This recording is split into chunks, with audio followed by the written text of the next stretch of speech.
नमस्कार। शराब घोटाला, पिछले 2 साल से यह शब्द आपने कई बार सुना होगा। 2 साल से बीजेपी की सारी एजेंसीज कई रेड मार चुकी हैं, कई लोगों को गिरफ्तार कर चुकी हैं, लेकिन अभी तक एक भी पैसे का हेरफेर कहीं नहीं मिला, कहीं से एक भी पैसा नहीं मिला। अगर भ्रष्टाचार वाकई हुआ है तो इतने करोड़ों रुपए गए कहां? क्या सारा पैसा हवा में गायब हो गया? सच्चाई यह है कि किसी तरह का कोई भ्रष्टाचार हुआ ही नहीं। अगर होता तो पैसा भी मिलता। ऐसे फर्जी केस में आम आदमी पार्टी के कई नेताओं को इन्होंने अभी तक जेल में रखा हुआ है। किसी के भी खिलाफ कोई सबूत नहीं है, कुछ साबित नहीं हो रहा, खुलेआम गुंडागर्दी चल रही है, किसी को भी पकड़ के जेल में डाल दो। अब बीजेपी मुझे गिरफ्तार करना चाहती है। मेरी सबसे बड़ी संपत्ति, मेरी सबसे बड़ी ताकत मेरी ईमानदारी है। झूठे आरोप लगा के, फर्जी सम्मन भेज के ये मुझे बदनाम करना चाहते हैं, मेरी ईमानदारी पे चोट करना चाहते हैं। इन्होंने मुझे सम्मन भेजे हैं। मेरे वकीलों ने मुझे बताया कि ये सम्मन गैर कानूनी है। क्यों गैर कानूनी है?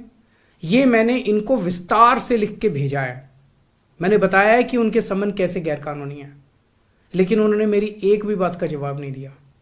इसका मतलब उनके पास मेरी बातों का जवाब नहीं है। इसका मतलब वे भी मानते हैं कि उनका नोटिस गैर कानूनी है। क्या मुझे एक गैर कानूनी सम्मन का पालन करना चाहिए?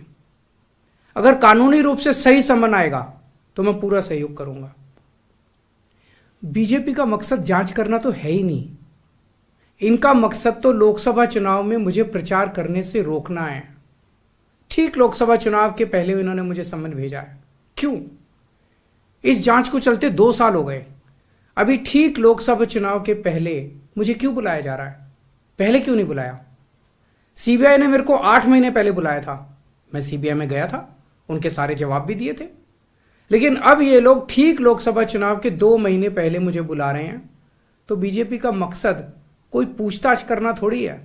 इनका मकसद है पूछताछ के बहाने केजरीवाल को बुला लो और उसे गिरफ्तार कर लो, ताकि मैं लोकसभा चुनाव में प्रचार ना कर पाऊं। आज बीजेपी भ्रष्टाचारियों को नहीं पकड़ रही, बल्कि खुलेआम ईडी और सीबीआई का इस्तेमाल करके दूसरी पार्टियों के नेताओं को तोड़ के बीजेपी में शामिल करवाने का काम किया जा रहा है।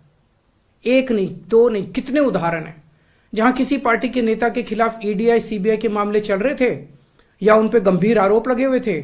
जैसे ही वो नेता बीजेपी में शामिल हुए, उनके सारे पुराने मामले बंद कर दिए गए या ठंडे बस्ते में डाल दिए गए। तो जो इनकी पार्टी ज्वाइन कर लेता है उसके सारे मामले रफा दफा कर दिए जाते हैं। जो इनकी पार्टी में नहीं जाता वो जेल जाता है। आज मनीष सिसोदिया, संजय सिंह और विजय नायर इसलिए जेल में नहीं है कि उन्होंने भ्रष्टाचार किया है, वो इसलिए जेल में है क्योंकि उन्होंने बीजेपी में शामिल होने से इंकार कर दिया है। आज हम बीजेपी का मुकाबला क्यों कर पा रहे हैं? क्योंकि हमने कोई भ्रष्टाचार नहीं किया।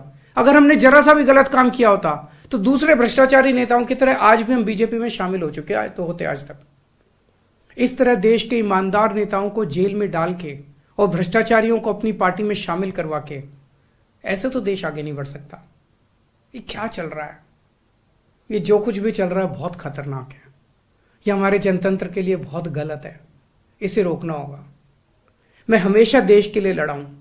मेरा तन मन धन देश के लिए है। मेरी एक एक सांस देश के लिए है। मेरी खून की एक एक बूंद देश के लिए है। मेरे शरीर का एक एक कतरा देश के लिए समर्पित है। हमें मिलकर देश को बचाना है। मैं पूरी जी जान से इनके खिलाफ लड़ रहा हूं। आपका साथ चाहिए।